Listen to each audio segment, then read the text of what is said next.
You're listening to the Be a Better Lawyer podcast with Dina Cataldo, episode 133. So how do high-achieving lawyers break through generations of being taught that we have to grind ourselves into the ground to get results for clients, build a successful business, and create a life we love? While law schools are busy teaching the rule of law, they're slacking on teaching us how to be a better human to create for ourselves the success we thought we'd achieve after law school. This podcast bridges the gap between law school and life. Hello, how are you doing today? I'm doing really well. Last week, I did a habit jump start for myself for a few tasks that I wanted to incorporate in my week so I could achieve larger goals that I've had my eye on. So that's what I'm going to talk to you about today. I'm walking you through the process that I'm doing so you can pinpoint what would be most impactful to your goals and give you a habit to jumpstart. Just like you jumpstart your car to get it going after the battery dies, right? Because I noticed in my brain that I wasn't doing the things that would further what I wanted, and I needed to check in, and I wanted to create something for myself that used the tools that I already use with my clients, with myself that work, and then incorporate them into something that I could teach here. So it's going to take thinking on your part before you do anything. So be sure you grab a pen and paper. If you're driving, I have the second best way of taking notes. When you reach your destination, go to my website and read the transcript. Did you know I have transcripts for my podcasts? That's right. Isn't that amazing? So on every podcast page at the bottom, there is a link to take you to the transcript. You can go to dinacataldo.com/133 to get that link. So before we get going, I want to share a breakthrough one of my clients had this week. It was really a whole vibe that she gave off during our session that tipped me off that she'd made a big shift. When she first started coaching with me about a month ago, she was a little frazzled. She'd tell you the same thing. Her brain was all over the place, worrying and telling herself how overwhelmed she was. She gave off this hectic vibe, and during our session this week, I noticed she was a lot more grounded. Her speech slowed down, she seemed more solid in her presence, and when I mentioned it to her, she said she realized that whenever she felt overwhelmed, that it was a choice she was making, that she could see now that her thoughts were really what was creating that feeling.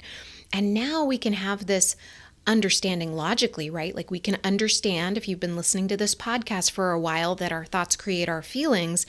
But until we get it in our bones, we don't reflect this understanding in our life. It doesn't show outward. Her presence alone signaled the shift that she'd made mentally. She came across more trusting of herself and more confident. And if you've been struggling, feeling overwhelmed, I can help you. When you're ready, schedule a strategy session with me. I'll link up to where you can schedule a chat with me at dinacataldo.com/133. And during our chat, you'll get an understanding of where your work really is to build that trust and to build that confidence in yourself and what you can start doing to begin making changes. Just go to dinacataldo.com/133 and then find a time that works for you on the scheduling page. All right, let's talk about jump-starting a habit. Before I break down the steps, I want to help you get clarity on which habit you want to focus on most so that you can use this jumpstart technique I am sharing. You don't need to do it on all of the things you want to do in your life. In fact, in the first step, I'm going to tell you why you should choose just one. But where do you start? Pick a goal you are working towards. Just pick one. Like a couple examples here, it could be you want to be fit so you can look amazing in a swimsuit or to fit a dress, or you want to build your business. You want to have more clients in your business, okay? So those are a couple examples we're going to work with here. So first, if you want to be fit, but you're not exercising because you're telling yourself you don't have time, I want you to ask yourself, what sounds easy to you to make that time to work out? What sounds really easy to you? Does 30 minutes a day, 5 times a week sound easy to you? How about 20 minutes a day, 3 times a week? Let go of the thoughts that 20 minutes isn't enough to get you fit like you want to be. If you are not exercising, start small. Once you establish a habit for a few weeks, then you can adjust the time. The goal here is to start somewhere. The other example, you want to build your business and you've been thinking about reaching out to be on more podcasts or write guest blogs to get on other people's radars, but you just haven't been doing it. There just doesn't seem to be enough time in the week, and even when you schedule it, you skip it. Sometimes it completely drops off your radar. What sounds easy to you to complete this task? 1 outreach a week? 3 a week? Maybe 10 a week? You get the idea here? You have a larger goal and you notice you're not building the habits to build the foundation for your goal, to get you where you want to be. You can't get fit unless you move your body. You can't grow your practice unless you put yourself out there. There are a lot of thoughts that prevent us from starting a habit or restarting a habit, and I'm going to walk you through those today. I do want to mention this. We are, oftentimes we'll create a habit and then we'll tell ourselves we fell off. That's okay.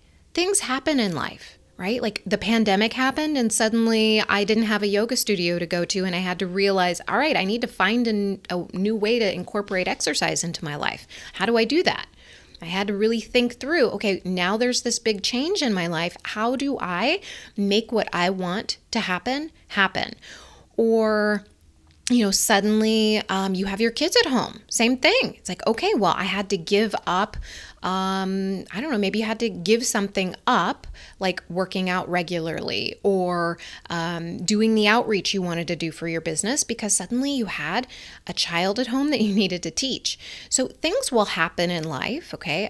A parent maybe gets ill. You've got to take care of someone else for a little while. These things happen in life. And it's okay to stop a habit and then restart it. We get scared and think that there's something wrong with us when we no longer complete a habit, we're not doing it anymore, and then we have to restart it and we think, oh, I'll never be able to do that again. No, of course you'll be able to do it again. You did it before, you can do it again. Sometimes there's just pauses in between habits. That's okay. I also want to say this. I'm hoping you're not going to put this off until the new year, all right? If there's one thing I know for sure, now is the best time to start anything you want to do. Decide what you want to choose for yourself, then use this podcast as a jumping off point to get started right now. All right, so here are 7 steps you can follow. I love that I did this in 7 steps. I just like that number. Okay, here are 7 steps you can follow to begin jump starting the habit that you choose. Number 1, pick one habit you want to jumpstart and be super specific about it. Don't pick multiple habits if you've never done this before. Your brain needs to be trained how to focus. That's why you haven't made this a habit already. One habit helps your brain focus. It dials into what you want. When you choose your habit, make it specific so your brain knows when you've completed your task.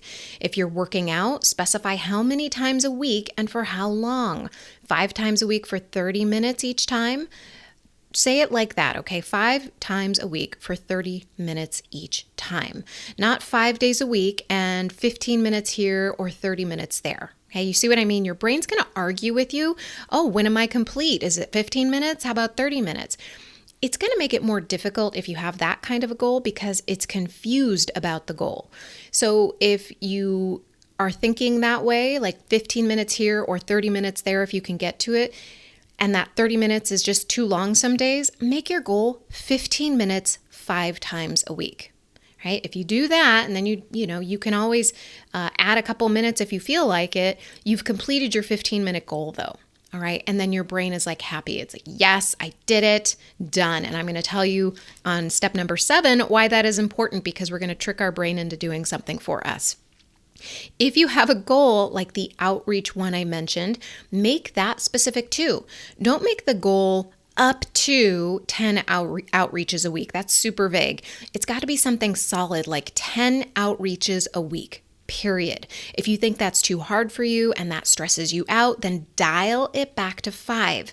But don't make it wishy-washy. It's got to be solid or your brain's going to swim in overwhelm and confusion and you're not going to do it. This is supposed to be fun too, okay? Just in case you forgot that. Fun is important. In fact, I'm in this phase, and I'm going to keep this phase, I've decided, is that I'm not going to do it unless it's fun. All right, number 2, ask yourself what one time suck you are willing to give up to jumpstart this habit. Doing this is important because it brings awareness to all the things you do, even though you're saying you don't have time to build your habit. For me, I notice my time sucks are Instagram, scrolling social media, and watching Netflix. So what are you willing to give up to make time for the habit that's going to yield you dividends in the future? Scrolling social media isn't bringing you the compound effect that building a habit that serves you will. Forming a habit is the same as building a muscle. We don't get the muscle all at once. We grow it with repetitions. Giving up a habit that isn't serving you is going to help open up space in your brain so you can do the repetitions you need for your new habit. Number 3, ask yourself what obstacle thoughts will get in the way. All right, obstacle thoughts. Well, building a habit all starts with your thoughts. An obstacle thought is a thought that you've been thinking over and over again that is preventing you from creating the habit that you have wanted to already. So take time here to think about the thoughts that always seem to get in the way of you taking the action you want. So if you notice that you have your workout scheduled for the afternoon, but you always skip it, ask yourself what you're thinking. Is it something like, I'll do it tomorrow, I don't feel like it, it's not a big deal if I skip it just this once? Those are your obstacle thoughts. My obstacle thoughts are things like, I don't feel like it, I'll do it later. And my all-time favorite thing that my brain does is completely blanks on a task. The reason our brains think these obstacle thoughts or just turns a blind eye to what you tell yourself you want to do is because of the way it is wired. Our brains are wired to the present moment and they want to seek pleasure in the short run, avoid pain in the short run, and it wants things to be easy right now. So while we might think that working out will give us long-term pleasure, and we see that logically in our brain, like, yes, it's going to be so pleasurable when I'm, on the beach and I look fabulous. Our brain's primal wiring tells us, no, I don't feel like it. Let's go grab some chips and watch TV instead. That'll feel nice right now. That's just the reality of our wiring. And then it's up to us to recognize that wiring for what it is and use the more evolved part of our brain to see this as an obstacle thought. It's not a big deal. It's just a thought. Number 4, now we are going to come up with strategies. So what are your strategies for overcoming those obstacle thoughts? Now that you know what they are, it's time to come up with strategies to overcome them. It should go without saying, but I'm going to say it anyway. Your habits need to be on your calendar. That is the number 1 strategy for overcoming any obstacle, in addition to the mindset work you do to follow through on your commitments. This is a lot of the work I do with my clients, so it's normal not to have it down. If you need help with this, if you need to really dial in how you calendar things, I have the Busy Lawyer's Guide to Creating 5 Hours a Week. You can go to dinacataldo.com/133. I will link up to it there. So you want to make things as easy as possible to overcome your obstacle thoughts. For instance, if you know that your brain is going to blank on a task like it does with me, then I'm going to make reminders for myself. I'll place a Post-it note on the table in my breakfast nook to remind myself to do my visualization for 20 minutes, for instance. Or I'll have a Post-it note on my journal. Things that I see every day so that I know, okay, hey, there's a Post-it on that thing I see every day. What does it say? And it keeps my brain focused on the habit. Or if I know that I'm working out 30 minutes each morning, I'm going to set my clothes out the night before to remind me to get changed in the morning. It's a really simple little tweak that you can do. So when the time comes to work out, you can break that up into little parts because, our brain's going to say maybe later, it sounds hard. Don't you just want to sit here and sip your coffee? But instead I can say, okay, well, I'm just going to break this up into tiny things. I'm just going to get up and walk to the clothes. I'm just going to put on the clothes. then I'm just going to walk out to the garage because it's COVID and I now have a garage gym. So I'll also have thoughts I want to remember to think on Post-its, right? Because our thoughts create our feelings and our feelings create our actions. And so I want to build in this thought to practice. I'm going to show you in the upcoming step what else you're going to do with this. So keep this in mind. There's going to be another piece to this.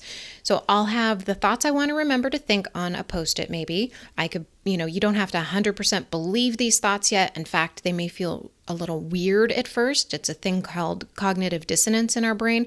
But after you've practiced them a few weeks, you're going to find them less awkward. So figure out what you want to believe about each of these tasks. So for me, when it comes to visualization time, I think the thought, okay, this is going to be fun, right? It's going to be fun. I know how I'm going to feel at the end of it. That's me thinking future focused. That's not how my primal brain is thinking. My primal brain is thinking, oh, just sip on this coffee. It's fine. But what I want to create in my life, something that furthers my goal of my business, then I have to be more future focused. So I want to think the thought and practice the thought, this will be fun. When it comes to working out, I might think a thought like, I'm doing this, or let's do this, or I'm going to be so hot in that dress, or future me will thank me. When it comes to an outreach goal, like I talked about, I might say something to myself like, if I get started right now, it'll get easier. Just do one thing to make it easier to get going. So then after I have that thought, what might happen is it may look like me getting up and sitting in front of my computer, or it may be me opening up my email and just start writing. Take your time here, really think about this. You're teaching your brain to be more future focused instead of allowing your brain's primal wiring to be on autopilot all the time. You're building reps to build the muscles you want in your brain. And now that you've done the work in 3 and 4, and you can hit pause on this if you're listening to this and you're actually doing this work as we're doing it, as I'm talking, then you can go into 5, 6, and 7, which are going to make it easier for you. Okay, we're going to just do your brainstorms here. So number 3 was all your obstacle thoughts. Make sure you're brainstorming all the thoughts that get in the way of you following through on the habit you want to create. And then in step 4, you're writing all the thoughts you want to think about your habit, that make you feel really good about accomplishing your goal. Just brainstorm a bunch of them and feel them in your body. Just kind of see, okay, how does that feel? Does it feel really good? Does it feel negative? And the reason that this is so important is because you're also building your compass. A couple episodes ago, I was talking about, really focusing your compass. And that, I think it was 131. And that is what you are doing here, is you're starting to build out your compass. You're starting to recognize, okay, what are the feelings that are not creating the habit that I want? And what are the feelings that are going to create the habit that I want? And of course, we create those feelings with the thoughts that we have. Okay. So step number 5. What are the top 3 thoughts that you have right now about the habit that you want? So you're going to go back to number 3 and you're going to see what the top 3 obstacle thoughts are. The ones you have pretty much all the time when you're about to complete the task you've chosen. This is going to bring you awareness of what your brain thinks on default. So that way, every time you think that thought, you can just tell yourself, oh, my brain's on default. That's okay. Not a problem. What am I feeling right now? Okay. Just recognize it, check in. All right, what's the thought I want to think? All right, let's check in on that thought. All right, that's all you're doing. Now, number 6, what are the top 3 thoughts that I want to have after 30 days? Okay, I picked 30 days out of a hat, just so you know. When you're doing this process, you can pick whatever time frame you want. I picked 30 days. A lot of the studies say that you can't really form a habit after 60 days or 90 days. I don't know that that's a hard and fast rule. It really depends on what your belief is. But, and that means how hard you believe something, how truly you believe something. But, if you want to make this 60 days, feel free to do 60 days. All right. So go back to number 4. What are the top 3 thoughts about your tasks that feel really good in your body? Write them down, put them on Post-its, place them all around the house. Practice those thoughts and feeling that feeling in your body. A nice way to do this, because I know that a lot of the lawyers I work with are disconnected from their bodies and how they feel. And that's really normal since we don't have that practice feeling that compass in our body. So a really nice way to do this is just read the thought you want to have really slowly. It's not just rote memorization that we're doing here. It's actively feeling the feeling that the thought creates for you. So if you want to think the thought, this is going to be fun, like read it like that. Don't just read, this is going to be fun. Right? You want to read it like, this is going to be fun. Okay, so find those ways to really tap into your body's natural nervous system and the way that you say things out loud. So if you say, I am going to reach out to 10 amazing podcasts this week, say it really slowly and say it confidently like that, rather than saying something like, I'm going to reach out to 10 podcasts this week. It's a very different feeling in your body, and that will give you a sense of the feeling that you're going for there. Just recognize how you're saying it. That's a simple trick for you there. Okay, so now that you know the foundation, here's the cherry on top that is going to satisfy your primal brain as you go along. It's using your primal brain's wiring to get it to do your bidding. Number 7, make a chart. So our primal brain wants immediate satisfaction. Long-term goals and doing things to further long-term goals is not its priority. It wants pleasure now.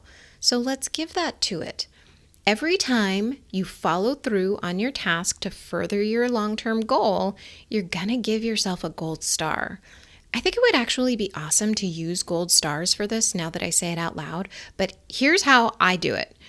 I use a blank calendar page and place it on my bedroom wall. It's pretty, it's in color, so I want to look at it. It's pretty. I have a pretty pink pen that I use to check off when I've completed my goal that day. Yes, I am not ashamed. I use a pretty pink pen. You can use a glitter pen, whatever makes you happy and satisfies that primal brain, do it.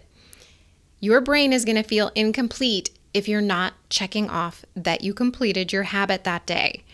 I noticed this the other night, even though I committed to practicing Italian 30 minutes for 5 times a week, when I skipped one night, which I was allowed to do, right? It was only 5 times a week.